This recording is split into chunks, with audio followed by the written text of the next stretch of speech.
भागवतम स्कंद संख्या 3 अध्याय संख्या 7 श्लोक संख्या 18, 19 और 20। 18वां श्लोक।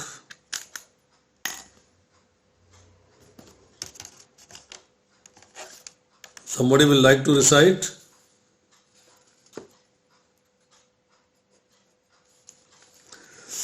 अर्थ अभाव विनिश्चित्य प्रतीतस्य अपि न आत्मनः ताम च अपि युष्मत चरण सेवया अहम परानुदे। अनुवाद पढ़ता हूँ। किंतु परम प्रिय महानुभाव, मैं आपका आभारी हूँ, क्योंकि अब मैं समझ सकता हूँ कि यद्यपि भौतिक संसार वास्तविक प्रतीत होता है, किंतु ये नितांत निसार है। मुझे विश्वास है कि आपके चरणों की सेवा से इस मिथ्या मनोकल्पना का परित्याग करना मेरे लिए संभव हो जाएगा।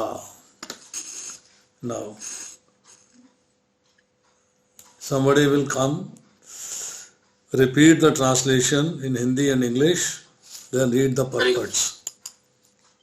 Hare Krishna. Translation. But my dear sir, I am obliged to you, because now I can understand that this material manifestation is without substance. Although it appears real, I am confident that by serving your feet, it will be possible for me to give up the false idea.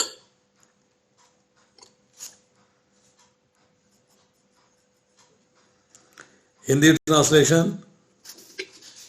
Hare Krishna.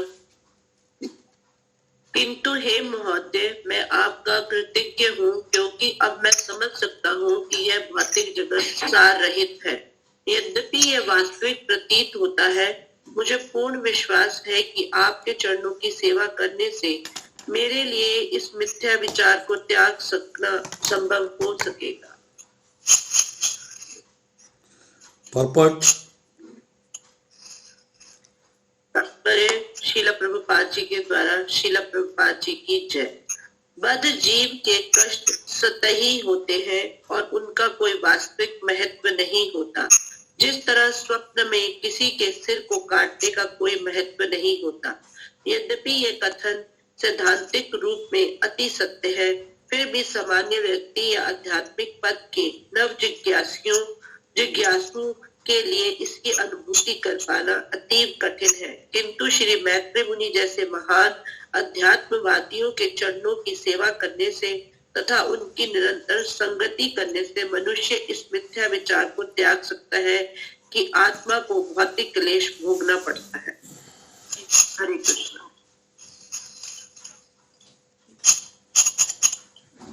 Hare Krishna. English में पढ़ता हूँ। The sufferings of the conditioned soul are superficial and have no intrinsic value, like the cutting off of one's hand in a dream. Yet, although this statement is theoretically very true, it is very difficult for the common man or the neophyte on the transcendental path to realize practically. However, by serving the feet of great transcendentalists like Maitreya Muni, and by constantly associating with them, one is enabled to give up this false idea that the soul suffers from the material bags. Hare Krishna. क्या point है जी इसमें important समझने वाला? What do you feel? Any devotee can come forward. इसमें भी मुझे यही बताया गया कि मटेरियल जो भी प्रॉब्लम्स होती है सब सुपरफिशियल होती है, सोल को उससे कुछ फर्क ही नहीं पड़ता, लेकिन हमें फिर भी संसार ही लगता है। तो एक स्ट्राइकिंग बात है कि हमारी कोई भी प्रॉब्लम मटेरियल मतलब उसका कोई मतलब नहीं, सार रहित। बद्ध जीवों के क्लेश सतही होते हैं। सतही का मतलब क्या है? सुपरफिशियल। सुपरफिशियल का अर्थ क्या है कि हमें फील होते हैं क्योंकि हम अपने कर्मों का फल भोग रहे हैं, बट एक्चुअल में जैसे यू आर राइटली सेड कि आत्मा के ऊपर उनका इफेक्ट नहीं होता, क्योंकि भोगने के लिए तो शरीर मिला है, तो शरीर पे उनका इफेक्ट होता है। अब दूसरी बात इसमें यह कही गई कि महर्षि मैत्रेय जैसे महान योगी के चरणों की सेवा द्वारा और उनके नित्य सचर्य के द्वारा मनुष्य इस मिथ्या भूत को त्यागने के योग्य हो जाता है। यहाँ पे इनडायरेक्टली ये बता रहे हैं कि गुरु के चरणों की सेवा करने से आपको भौतिक क्लेशों से भी और हर प्रकार के क्लेशों से भी मुक्ति मिल जाती है। अगर आप टेंशन में हैं, मैं मरने के बाद कहाँ जाऊँगा, गुरु के चरण पकड़ेंगे, गुरु आपको रास्ता बताएंगे, उस रास्ते पर आप चलोगे और चलने के बाद आप प्रॉपर जगह जहाँ जाना चाहिए वहाँ पहुँच जाओगे। जाना कहाँ है? गोलोक वृंदावन, स्थान वही है। परंतु वहाँ जाने के लिए मार्ग क्या है? मार्ग है via instructions, following instructions of the गुरु, ये बात कही गई है। अब उसके बाद तीसरी बात इसमें कही गई है कि जन साधारण अर्थात दिव्य मार्ग में नव दीक्षित के लिए व्यवहारिक रूप से इसकी अनुभूति होना कठिन है, कि न्यूफाइट जो है इसको अंडरस्टैंड नहीं कर पाता है। जैसे जैसे आप भक्ति में आगे प्रोग्रेस करेंगे तब आपको इसकी अंडरस्टैंडिंग आती चली जाएगी कि what is right for me and what is wrong for me, क्या करनी है, क्या करनी है, क्या करना चाहिए, क्या नहीं करना चाहिए। This picture will be clear in your mind. और कोई कुछ कहना चाहता है? Anybody wants to add? इसमें ये भी है प्रभु जी कि हमें प्योर डिवोटीज जैसे मैत्रेय मुनि है उनके चरणों की सेवा करनी चाहिए तथा उनकी निरंतर संगति करनी चाहिए। That is that association of devotees. जब आप डिवोटीज को एसोसिएट करेंगे तो डिवोटीज आपका कॉन्टैक्ट जो है किसी सीनियर डिवोटी के साथ करवा देंगे। सीनियर डिवोटी आपका शिक्षा गुरु भी हो सकता है और उसके बाद दीक्षा गुरु भी हो सकता है, दोनों हैं। तो पहले शिक्षा गुरु के साथ आपका कांटेक्ट बनेगा, फिर आपका दीक्षा गुरु के साथ कांटेक्ट बनेगा, फिर आपका अल्टीमेटली चैत्य गुरु जो हृदय में बैठे भगवान हैं उनके साथ आपका कांटेक्ट बनेगा। तो आप परंपरा में आ जाओगे, अब रास्ते ठीक रास्ते पे चलना शुरू कर दोगे। Anyone else? मनीषा माता जी, निमी माता जी, सिमी माता जी कुछ कहना चाहती हैं? नहीं प्रभु जी, बता दिया आपने। हरे कृष्णा प्रभु जी, आप सब कुछ कवर हो गया है। हरे कृष्णा। चलिए ठीक है, नेक्स्ट श्लोक पे पढ़ते हैं। अगला श्लोक पढ़ते हैं। कोई डिवोटी रिसाइट करना चाहेंगे? We have 20 devotees online. Hare Krishna. Hare Krishna. Hare Krishna. Yes yes. यत्सेव्या भगवता कूटस्थस्य मधुदस्य रतिरासो भवेत् पुत्र आद्यो वर्षनार्दन। हरे कृष्ण। यस, अनुवाद पढ़िए माता जी। जी। By serving the feet of the spiritual master, one is enabled to develop transcendental ecstasy in the service. प्रभु जी थोड़ा सा मूव करेंगे। इन द सर्विस के बाद मैं पढ़ नहीं पा रही, सॉरी, ट्रांसलेशन में। Varun Prabhu ji, in the service of personality of Godhead who is the unchange, बस प्रभु जी, thank you. Personality of Godhead who is the unchangeable enemy of the Madhu demon and whose service vanquishes one's material distresses. Hare Krishna. Hindi अनुवाद। गुरु के चरणों की सेवा करने से मनुष्य उन श्री भगवान की सेवा में दिव्य भावानुभूति उत्पन्न करने में समर्थ होता है जो मधु असुर के कूटस्थ शत्रु हैं और जिनकी सेवा से मनुष्य के भौतिक कलेश दूर हो जाते हैं। Hare Krishna. Yes. Anybody wants to say? तात्पर्य पढ़िए। पहले हिंदी पढ़ेंगे।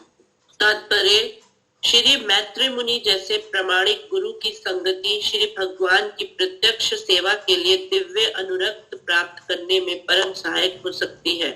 श्री भगवान मधु असुर के शत्रु हैं, या दूसरे शब्दों में अपने शुद्ध भक्त के कष्टों के शत्रु हैं।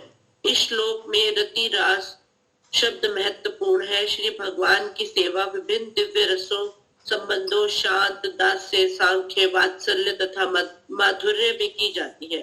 श्री भगवान की दिव्य सेवा के मुख पद पर स्थित जीव उपयुक्त रसों में से किसी एक रस के प्रति आकृष्ट होता है और जब यह श्री भगवान की दिव्य प्रेममयी सेवा में लग जाता है तो भौतिक जगत से उसकी आसक्ति स्वतः समाप्त हो जाती है।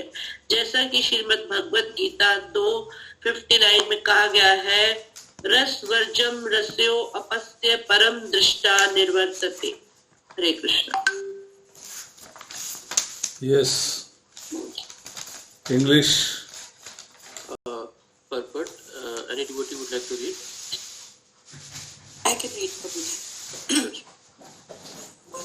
The association of a bona fide spiritual master like the sage Maitreya can be of absolute help in achieving transcendental attachment for the direct service of the Lord. The Lord is the enemy of the Madhu demon, or in other words, he is the enemy of the suffering of his pure devotee. The word Rati Rasa is significant in this verse. Service to the Lord is rendered in different transcendental mellows relationships: neutral, active, friendly, parental, and conjugal. A living entity in the liberated position of transcendental service to the Lord becomes attracted to one of the above-mentioned mellows. And when one is engaged in transcendental loving service to the Lord, one's service attachment in the material world is automatically vanquished. As stated in Bhagavad Gita 2.59, Rasa Vrajan, Raso Pai Asya Param Dristava Nivaradate. Hare Krishna. Yes. Mataji, realizations. कौन बोलेगा? हरे कृष्ण प्रभु जी। Yes, माताजी बोलिए। प्रभु जी, इस श्लोक में जो बताया गया है ये है कि मैत्रेय मुनि जैसे प्रामाणिक गुरु, अगर हमारा कोई प्रामाणिक गुरु होता है तो उसकी अगर हम चरण सेवा करते हैं, उनकी उनको फॉलो करते हैं, तो उनके द्वारा हम भगवान की तरफ आसक्त हो सकते हैं। भगवान का एक्चुअल स्वरूप क्या है, भगवान के बारे में अपने गुरु के द्वारा ही हम जान सकते हैं, और गुरु के द्वारा ही, गुरु की कृपा से ही हमें ठाकुर जी के प्रति एक तरह से प्रेम उत्पन्न होता है। और वो प्रेम किसी भी भाव में हो सकता है, वो प्रशांत भाव में हो, वीर, सख्य, वात्सल्य और माधुर्य, ये किसी भी भाव में हम ठाकुर जी के प्रति सेवा भाव रखते हैं। और बस प्रभु जी, और बोलूं या और छोड़ दूं दूसरों के लिए?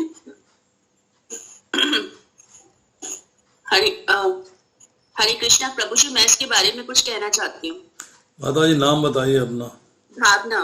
दंडवत प्रणाम प्रभु जी। बोलिए बोलिए। इसमें प्रभु जी ये कहते हैं कि जब भी हम किसी के प्रति कोई भी हम एक संबंध जुड़ता है तो वो संबंध का एक बेस होना चाहिए।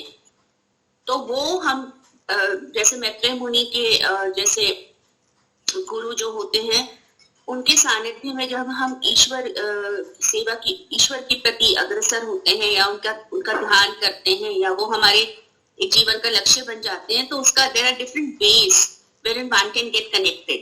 It could be a relationship of parental love, it could be a conjugal love, it could be a friendly love. और इसमें आपने क्योंकि realizations की बात करी है, there is one realization which I have, that sometimes this is an interchangeable relationship. Sometimes जब जिस भाव में हम होते हैं और जिस तरीके की मटेरियलिस्टिक वर्ल्ड में हमारे पास समस्याएं आती हैं और हम ईश्वर की तरफ रुख करते हैं, तो वो एक इंटरचेंजेबल होता है प्रभु जी। So this is what I wanted to say about it. Anyone else? और कोई? एक ही पॉइंट रह गया हरे कृष्ण प्रभु जी, कि जब हम भगवान की किसी भी रस में सेवा करते हैं तो हमारे जो इस जगत के भौतिक जगत से हमारी जो अटैचमेंट है वो कम होती जाती है, खत्म हो जाती है, और हम भगवान के को प्राप्त करने में उनके नजदीक ज्यादा जाते हैं। हमारे सारे कलेश हमें महसूस नहीं होते, खत्म क्या होते कि हम उसे सहन कर लेते। और कोई?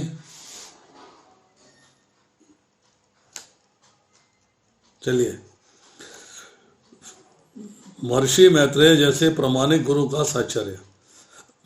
यहाँ एक कोट है कि प्रामाणिक गुरु के साथ जब आपका संबंध स्थापित हो जाता है, तब आप श्री कृष्ण की प्रत्यक्ष सेवा के लिए दिव्य अनुराग, Divya means transcendental attachment, attraction, आपको मिलनी शुरू हो जाती है. That is the process goes via association of devotees, again जैसे मैंने पहले बताया, then up to your spiritual master. अब इसके बाद यहाँ बताया जा रहा है कि भगवान के साथ संबंध, तो सबने बड़ी क्लियरली डिफाइन किया है. प्रभुपाद जी लिखते हैं भूमिका के अंदर, भगवान के साथ 5 प्रकार का संबंध हो सकता है: निष्क्रिय अवस्था में, सक्रिय अवस्था में, सखा रूप में, माता पिता के रूप में, दाम्पत्य प्रेमी के रूप में. Means you can have relationship any form. That is up to you that how do you want to please Krishna.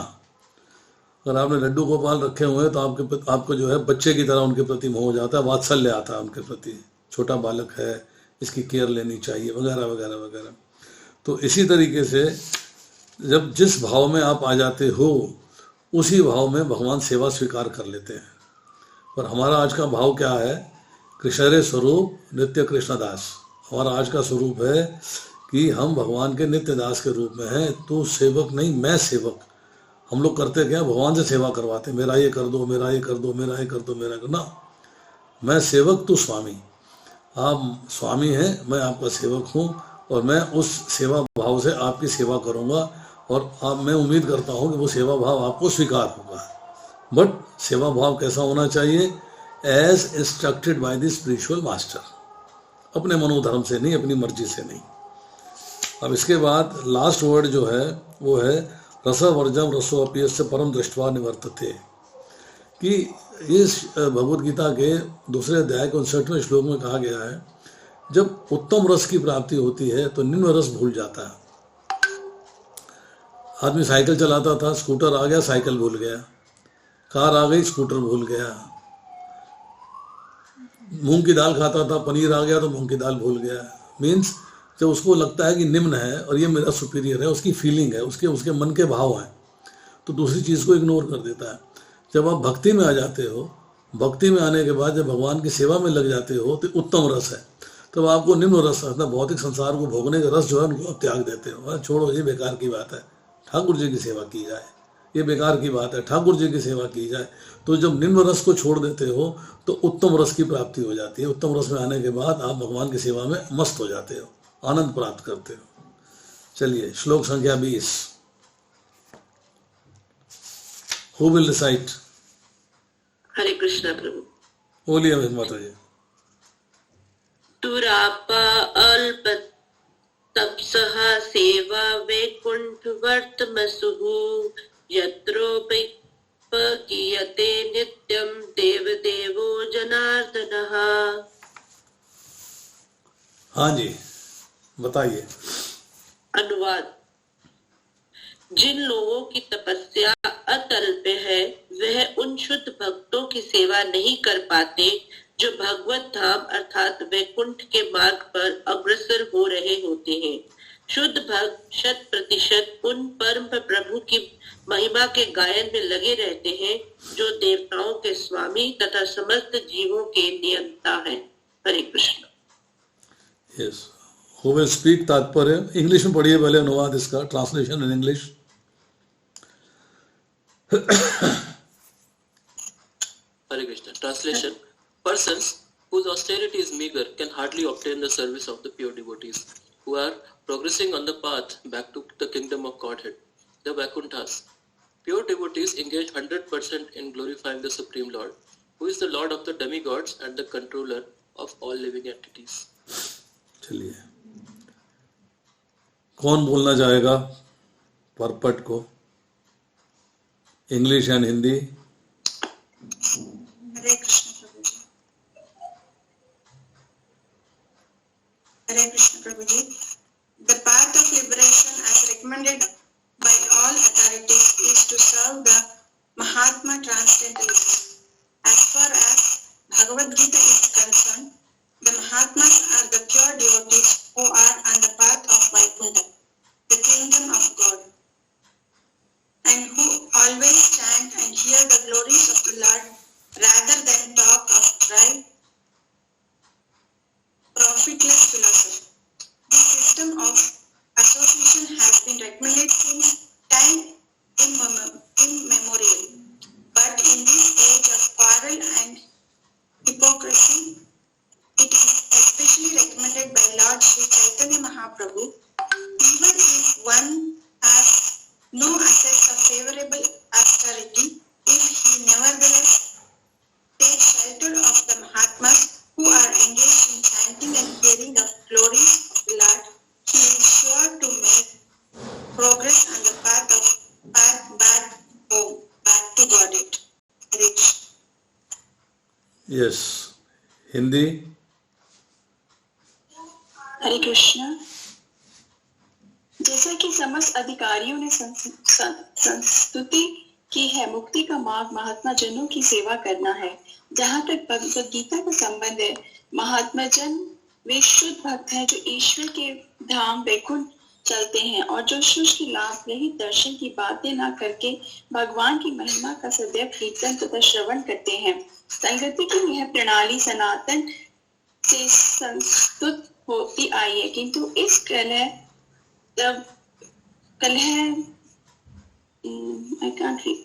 तथा युग में श्री चैतन्य महाप्रभु द्वारा इसकी विशेष रूप से संस्तुति की गई है। अनुकूल तपस्या की निधि न होने पर भी यदि कोई व्यक्ति उन महात्माओं की शरण में जाता है जो भगवान की महिमाओं और कीर्तन में लगे रहते हैं, तो वह भगवत धाम वापस जाने के पथ पर अवश्य प्रगति कर सकता है। हरे कृष्ण। यस, माता जी बताइए, what is important in this? इसमें ये लिखा है प्रभु जी कि जैसे किसी के पास कम ऑस्टेरिटी है, वो उन शुद्ध भक्तों की सेवा नहीं कर पाते जो वैकुंठ या भगवत धाम के मार्ग पर अग्रसर होते हैं। शुद्ध भक्त जो है 100% वो भगवान के गायन में लगे रहते हैं, प्रभु की महिमा के गायन में लगे रहते हैं। और जो भगवान जो है वो देवताओं के स्वामी है और he is the controller of all living entities. और प्रभु जी इसमें मेनली संगति की बात की गई है कि अगर आपको भगवत धाम, अगर आपको ठाकुर जी की सेवा या उस मार्ग में अगर आप पृथक हो चुके हैं, तो आपको वैष्णव संग करना चाहिए, शुद्ध भक्त का संग करना चाहिए। वही आपका प्रगति मार्ग है। उन्हीं के द्वारा आप आगे प्रगति कर सकते हैं अपनी साधना और भक्ति में। तात्पर्य में और अच्छा लिखा हुआ है, प्रभुपाद जी ने एक्सप्लेन किया कि अनुकूल तपस्या की निधि, जो कि मतलब ट्रांसलेशन में लिखा है कि वो ज्यादा नहीं कर पाते सेवा, वहां पे तात्पर्य में लिखा है कि निधि ना होने पर भी यदि कोई उन व्यक्ति उन महात्माओं के शरण में जाता है जो भगवान के श्रवण कीर्तन में लगे रहते हैं, तो वो भी भगवत धाम जाने के पथ पर अवश्य प्रगति कर सकता है। मेरे हिसाब से तो यहाँ पे संतों के बारे में कहा गया है। भक्तों के बारे में तो कहा ही गया शुद्ध भक्त, लेकिन जो संत होते हैं वो बिल्कुल आसक्ति से परे होते हैं। उनके अंदर कोई भी मोह माया हर चीज उन्होंने छोड़ रखी होती है, तो वो सही मामले में शुद्ध भक्त कहलाए जाते हैं। और अगर इसी में कहा गया, अगर उन शुद्ध भक्तों की, उन संतों की सेवा की जाए और उनसे ज्ञान लिया जाए और उनकी चरणों की सेवा में हम लगे, तो ये हमारे लिए हम जो है आसानी से भगवत धाम जाने के कृपा हम पे भी हो सकती है। मेरे को तो ऐसी समझ आया। कौन बोल रहा? ऋतु। हाँ जी, ऋतु माता जी, very nice, thank you very much. इसमें संत में और शुद्ध भक्त में आपने डिफरेंशिएशन कर दिया है। भक्त कौन है और शुद्ध भक्त कौन है? Let us clarify this. भक्त वो है जो कि भक्ति के मार्ग पर प्रोग्रेस कर रहा है, बढ़ रहा है आगे, means progressing in Krishna consciousness. शुद्ध भक्त वो है जो प्रोग्रेस कर चुका है, अब वो परफेक्शन की स्टेज में आ गया है। तो अगर हिंदी में इसको बोलेंगे तो एक है साधक और एक है सिद्ध। जो प्रोग्रेस कर रहा है, जो साधक की स्थिति में है, उसके मन में अभी भी सूक्ष्म कामनाएं विराजमान हैं, डिजायर्स हैं। परंतु जो शुद्ध भक्त हो गया है, जो प्योर पाथ पे चल रहा है, उसके मन के अंदर डिजायर्स खत्म हो गई हैं। और जिस व्यक्ति की डिजायर्स खत्म हो गई हैं वो संत है। मैं शुद्ध भक्त और संत एक ही है। भक्त में और संत में फर्क हो सकता है कि भक्त अभी बिगनर है, आस्ता आस्ता प्रोग्रेस कर रहा है। संत जो है सेंटली क्वालिटीज आ गई हैं, वो तो परफेक्ट हो चुका है। नंबर 1।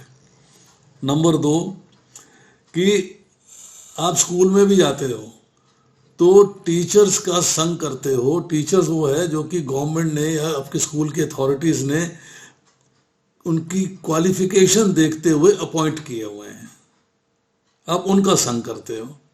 और उनका संग करने के बाद आप सीखते हो, क्लास दर क्लास ऊपर चढ़ते चले जाते हो।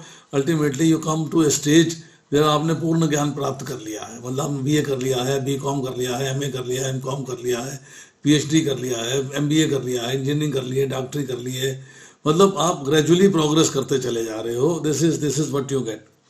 सिमिलरली उस प्रोग्रेस करने के लिए आपको क्या चाहिए? Hard work. Number 1, follow the principles seriously and sincerely. जो टीचर ने आपको गाइडेंस दिया है उसके प्रिंसिपल्स आपको फॉलो करने हैं, सीरियसली फॉलो करने हैं, सिंसियरली फॉलो करने हैं। अब आप भगवान को प्राप्त करना चाहते हो, भगवत धाम में प्रवेश करना चाहते हो, then who is to guide you? Who is the guide? तो guide is only a person who is in disciplic succession, number 1, who has got all the saintly qualities, number 2, वो आपको गाइड करेगा। वो गाइड करने के बाद क्या है कि आपको हार्डवर्क करना पड़ेगा। हार्डवर्क का मतलब है तपस्या। तपस्या करनी पड़ेगी, अपने आप को प्रतिकूल परिस्थितियों में डालना पड़ेगा कि तपस्या करके आप उस स्टेज पे पहुंच जाओ। तो आपको उन सेंटली व्यक्तियों की शरण लेनी पड़ेगी। यस प्रभु जी, महाराज आप मुझे बताइए मेरे लिए क्या इंस्ट्रक्शन है, and then you are committed to it. You are committed to it. Like a student wants to get 98% marks, तो ये आस्क हिज टीचर कि सर मुझे बताइए 98% नंबर कैसे आएंगे। टीचर बताता है ऐसे ऐसे करना पड़ेगा। Sir I commit to it, yes I will do it. अगर आप कमिटमेंट नहीं करोगे तो 98-99% नंबर नहीं आएंगे आपके। कमिटमेंट चाहिए आपको। कमिटमेंट किसको करी है आपने? पेरेंट्स को करी है, ब्रदर सिस्टर को करी है, टीचर को करी है। You have committed and then you follow and then you get 98-99% marks, 100% marks. Similarly here जब आप जो सेंटली क्वालिटीज़ के लोग हैं, जो शुद्ध भक्त हैं, उनकी शरण ग्रहण कर लेते हो तो आप उनके इंस्ट्रक्शंस पे चलते हो strictly, seriously and sincerely. Then you reach back to God at, जब वैकुंठ धाम जा सकते हो। Anyone else wants to add something? Prabhuji, I have a question. Yes. So my question is that it means that between सिद्ध and साधक, जो गृहस्था में रहते हैं, जिसका भी परिवार है, बच्चे हैं, तो वो तो सिद्ध अभी हो ही नहीं सकता। क्यों नहीं हो सकता? वो अपनी डिजायर्स को, उसका वो कहता है ना at the end of the day, मेरा बेटा, मेरी बीवी, मेरा हस्बैंड करता ही है ना, तो उसका तो मोह उस तरफ है, तो वो तो अभी भक्ति, केवल भक्ति है, वो तो सिद्ध हो ही नहीं सकता। सुन लीजिए प्लीज हियर। एक सिंपल सा प्रोसेस है। आपने अपने घर के अंदर डीटी इंस्टॉलेशन कर दिया, चाहे छवि रख दी, फोटो रख दी भगवान की, एक छोटा सा मंदिर बना दिया, फोटो रख दी और फोटो की सेवा पूजा अर्चना करनी शुरू कर दी, तो आपका घर मंदिर में कन्वर्ट हो गया। अब उस घर को चलाने के लिए, उस मंदिर में भगवान की सेवा करने के लिए आप जो भी डिजायर करते हो, जो आपके भौतिक सुखों के प्रति नहीं है, आपकी एंजॉयमेंट के लिए नहीं है, वो भगवान की सेवा के लिए है, तो सारी की सारी डिजायर जो है आध्यात्मिक हो जाती हैं, स्पिरिचुअल हो जाती है। बच्चों को आप गाइड करते हो, बी कृष्णा कॉन्शियस। 16 माला नहीं कर सकते, 1 माला करें, 2 माला करें, करता शुरू करते हैं ना। भगवान में विश्वास तो रखते हैं, भगवान का भोग तो स्वीकार करते हैं प्रसाद के रूप में। जब वो बच्चे, आप उस रास्ते में चलते हो तो बच्चों को पढ़ाना, लिखाना, जीवन में व्यवस्थित करना वो आपकी जिम्मेदारी है। तो वो आपकी सारी की सारी डिजायर जो हैं वो भौतिक ना होकर आध्यात्मिक हो जाती है, क्योंकि बच्चों को भी भगवान के मार्ग पे ले जाया जा रहा है। अब जब आप करते हो कि मैं भगवान तो आउट कर दिए मैंने, भगवान मेरी लिस्ट में है ही नहीं कहीं भी, और मेरी तो भौतिक डिजायर है मेरा बच्चा MBA, अरे मेरा बच्चा MBA बने, MBA बन के बच्चे को मैंने पढ़ाना है, लिखाना है, हॉस्टल भेजना है, कॉलेज भेजना है। I have to earn for him, earn for her. और वो मैं बच्चे को गाइड करती रहती हूँ कि बच्चे ऐसा है कि आपको भगवान की सेवा में लगना है। MBA करने के बाद जितनी मैं कर रही हूँ उतनी आपको परिवार भी चलाना है और भगवान की सेवा भी करनी है। तो आप हौले हौले हौले हौले आपकी डिजायर समाप्त होती जाएंगी भौतिक संसार के प्रति, और आप सिद्ध की स्थिति में आ जाओगे। सिद्ध की स्थिति में आने का मतलब नहीं भगवे कपड़े पहने और अब सिद्ध हो गए आप। सिद्ध की स्थिति क्या है? अम्बरीश महाराज थे, सिद्ध थे, राजा थे, राजा के सारे कर्तव्य करते थे, सारे कार्य करते थे, बट उनके शरीर की हर इंद्रिय भगवान की सेवा में थी। आंखों से भगवान के दर्शन करते थे, चरणों से लेकर सर तक, कानों से भगवान के कीर्तन सुनते थे, मुख से भगवान का कीर्तन करते थे, भगवान का प्रसाद वहन करते थे, नाक से फूलों की गंध लेते थे, पैरों से चल के मंदिर तक जाते थे, तो वो सिद्ध की स्थिति में आ जाएंगे। ग्रेजुअली आपकी अपनी पर्सनल डिजायर्स खत्म होती चली जाएंगी। अब पर्सनल डिजायर्स का खत्म होना ही तो सिद्ध की स्थिति में आना है।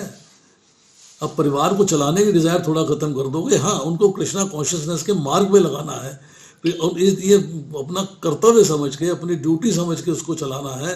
यस भगवान, आपने मुझे भौतिक संसार के अंदर गृहस्थ आश्रम दिया है, गृहस्थ आश्रम मुझे संतान दी है, मुझे पति दिया है, सास दिए हैं, ससुर दिए हैं, माता दिए हैं, पिता दिए, सब दिए हैं, सबके साथ यथा योग्य संबंध रखते हुए मेरा केंद्र बिंदु आप हैं, मेरी केंद्र में आप हैं। मेरी पर्सनल डिजायर कोई नहीं है। I don't want to enjoy this personal desires. मेरी डिजायर एक ही है कि जो भी कार्य करूं आपकी सेवा पे केंद्रित हो। आपको मोबाइल चाहिए, you want a mobile, yes you have it, but उसको हमने अपनी किटी पार्टी के लिए, क्लब जाने के लिए, होटल जाने के लिए, मौज मेले के लिए, गंद भला देखने के लिए यूज़ नहीं करना है। आपने करना है प्रीचिंग करने के लिए, आपस में संबंधियों को मैसेज ट्रांसलेट करने के लिए। वो भी मैसेज के अंदर कृष्णा कॉन्शियसनेस साथ में सन्निहित रहनी चाहिए। आपकी सब आप गृहस्थी में रहते हुए सिद्ध बन जाओगे। ये नहीं है कि सिद्ध होने के लिए आपको भगवे कपड़े दान कर रहे हैं। ठीक है प्रभु जी, very well said, thank you so much. चलिए, हरे कृष्ण। तो प्रभु जी, इससे फिर ये भी शिक्षा मिलती है कि बहुत ज्यादा कैरिड अवे नहीं होना चाहिए अपनी ड्यूटीज। अब ये बताइए, आपके पास समय है कि समाप्त करें? समय है प्रभु जी, आज तो छुट्टी का दिन है और 8:30 भी नहीं हुआ अभी। 8:30 तो बजने वाले हैं। मतलब 9 बजे तक जा सकते हैं इफ यू कैन, अदरवाइज आपके शेड्यूल के ऊपर है प्रभु। यहाँ पर जो है श्लोक के अंदर वैकुंठ की चर्चा हुई है। वैकुंठ मतलब वैकुंठ के आगे गोलोक वृंदावन, इनकी चर्चा हुई है। तो कुछ इसकी चर्चा करें आज। जी प्रभु जी, वंडरफुल। भगवान भगवत गीता में कहते हैं, न तद्भासते सूर्यो न शशांको न पावकः है, यद गत्वा हि निवर्तन्ते तद्धाम परमं मम। कि मेरा धाम, जिसको ना सूर्य प्रकाशित कर सकता है, ना चंद्रमा, ना अग्नि, ऐसा धाम है मेरा। स्वयं प्रकाश रोशनी है वहां पर। और उसकी क्वालिटी क्या है कि वहां पे पहुंचने के बाद जीव लौटकर इस संसार में नहीं आता। अब उन्होंने जो है परम धाम के बारे में चर्चा करी है। क्या संस्कृत का श्लोक है, उसका मैं हिंदी अनुवाद पढ़ देता हूं। जहां सूर्य नहीं तपता, जहां वायु नहीं बहता, जहां चंद्रमा नहीं प्रकाशित होता, जहां तारे नहीं चमकते, जहां अग्नि नहीं जलाता, जहां मृत्यु नहीं प्रवेश करती, जहां दुख नहीं प्रवेश करता, वहां जाकर योगी लौटते नहीं। वह सदानंद, परमानंद, शांत, सनातन, सदा कल्याण स्वरूप, ब्रह्मादि देवताओं द्वारा वंदित योगियों का ध्येय परम पद मेरा धाम है। ये भगवान अपने धाम के बारे में बता रहे हैं। इसके बाद चर्चा आती है श्रुति में, कठोपनिषद में चर्चा आ रही है। कठोपनिषद के साथ ही चर्चा आ रही है मुंडक उपनिषद में, उसके साथ ही चर्चा आ रही है श्वेताश्वर उपनिषद के अंदर। न तत्व सूर्यो भाति न चंद्रा तारकम नेमा विद्युतो भाति को तुम अग्नि तमेव भात मनुति तमेव भांत मनु भाति सर्वम तस्य भाषा सर्वमिदम विभाति। अर्थात उस परम पूर्ण परम ब्रह्म परमात्मा को न सूर्य प्रकाशित कर सकता है, न चंद्रमा, न तारागण, न ही बिजली उसे प्रकाशित कर सकती है। जब ये सूर्यादि भी उसे प्रकाशित नहीं कर सकते तो इस लौकिक अग्नि की तो बात ही क्या है। ये सब उसी के प्रकाशित होने के पीछे पीछे प्रकाशित होते हैं। उनके प्रकाश से ही सब कुछ प्रकाशित होता है। ये भगवान ने अपने परम धाम के बारे में बताया। अब चर्चा करते हैं थोड़ी सी परम धाम के बारे में कि परम धाम है कैसा। चर्चा चल रही है बहुलाश और जनक जी के बीच में, और अल्टीमेटली बहुलाश और नारद जी के बीच में। बहुलाश कौन है? जब लीनिएज लेते हैं हम इक्ष्वाकु महाराज की, तो उसमें बहुत नीचे जाके जो है एक जो राजा हुए उनका नाम था रित, उनके पुत्र हुए सुनक, उनके पुत्र हुए विथव्या, उनके पुत्र हुए धृति, और उनके पुत्र हुए बहुलाश। बहुलाश के पुत्र हुए कृत, और कृत के पुत्र हुए महावासी। ये इसके आगे बहुत लीनिएज है, बहुत लंबी है, पहले भी बहुत लंबी है, बाद में भी बहुत लंबी है। तो ये बहुलाश जो है नारद जी से प्रश्न कर रहे हैं। तो उन्होंने, राजा बहुलाश ने पूछा नारद जी से, साक्षात परिपूर्णतम भगवान श्री कृष्णचंद्र सर्वव्यापी चिन्मय गोलोक धाम से उतरकर जो भारतवर्ष के अंतर्गत द्वारकापुरी में विराज रहे हैं, इसका क्या कारण है? उन भगवान कृष्ण के सुंदर बृहत विशाल ब्रह्म स्वरूप गोलोक धाम का वर्णन कीजिए। अब वर्णन करवाया जा रहा है नारद जी से, और करवा रहे हैं बहुलाश हम लोगों के लिए। देखिए अब नारद जी क्या कह रहे हैं, सुनिए। जो जीव पाकर भी कीर्तनीय भगवान कृष्ण का कीर्तन नहीं करता, उस दुर्बुद्धि मनुष्य मोक्ष की सीढ़ी पाकर भी उस पर चढ़ने की चेष्टा नहीं करता। राजन, अब इस वराह कल्प में धरा धाम पे जो भगवान श्री कृष्ण का पदार्पण हुआ है, या उनकी जो जो लीलाएं हुई हैं, मैं तुमसे कहता हूं सुनो। बहुत पहले की बात है। दानव दैत्य आसुर स्वभाव के मनुष्य दुष्ट राजाओं के भारी भार से अत्यंत पीड़ित हो पृथ्वी गौ का रूप धारण करके अनाथ की भांति रोती बिलखती हुई अपनी आंतरिक व्यथा निवेदन करने के लिए ब्रह्मा जी की शरण में गई। उसका शरीर कांप रहा था, उसकी कष्ट होता, उसको ब्रह्मा जी ने धीरज बंधाया। वह तत्काल समस्त देवताओं तथा शिव जी को साथ लेकर भगवान नारायण के बैकुंठ धाम में गए। वहां जाकर ब्रह्मा जी ने चतुर्भुज भगवान विष्णु को प्रणाम करके अपना सारा अभिप्राय निवेदन किया। तो लक्ष्मीपति भगवान विष्णु उन उद्विग्न देवताओं तो ब्रह्मा से इस प्रकार बोले। अब देखिए विष्णु जी कह रहे हैं, ध्यान दीजिएगा। श्री भगवान ने कहा, ब्राह्मण, साक्षात भगवान श्री कृष्ण ही अनगिनत ब्रह्मांडों के स्वामी, परमेश्वर, अखंड स्वरूप आदि देवातीत है। उनकी लीलाएं अनंत तथा अनिवर्चनीय हैं। उनकी कृपा के बिना ये कार्य पे कदापि सिद्ध नहीं होगा। इस कार्य को सिद्ध करने के लिए आपको भगवान कृष्ण की कृपा चाहिए, उसके बिना नहीं हो सकता। अब तुम उन्हीं के अविनाशी तथा परम उज्जवल धाम में शीघ्र जाओ। ये विष्णु जी गाइड कर रहे हैं कृष्ण के धाम जाने के लिए।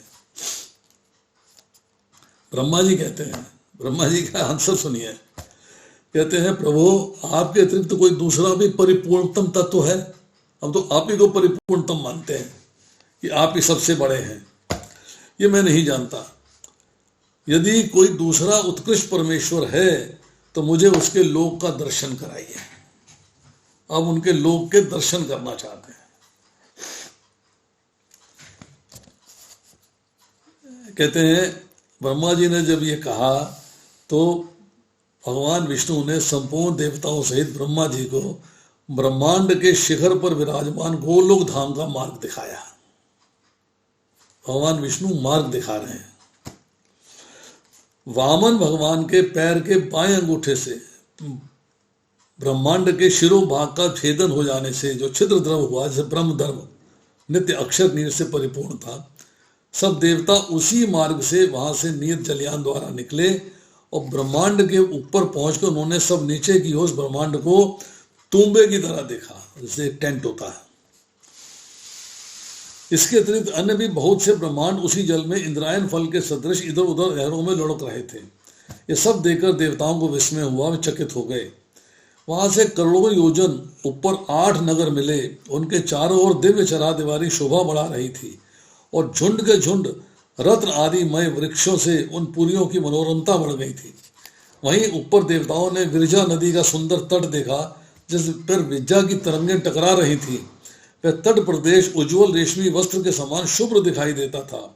दिव्य मणि में सोपानों से वह अत्यंत उद्भासित हो रहा था तट की शोभा देखते और आगे बढ़ते हुए वे देवता उस उत्तम नगर में पहुंचे जो अनंत कोटि सूर्यों का ज्योति का महान पुंज प्राप्त होता था। मतलब वहां पे अनंत कोटि, मतलब करोड़ों सूर्य जो है वहां पर उसके बराबर रोशनी है।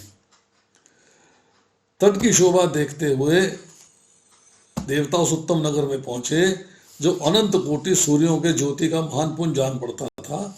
उसे देखकर देवताओं की आंखें चौंधिया गई, वे उस तेज से पराभूत होकर जहां के तहां खड़े रह गए।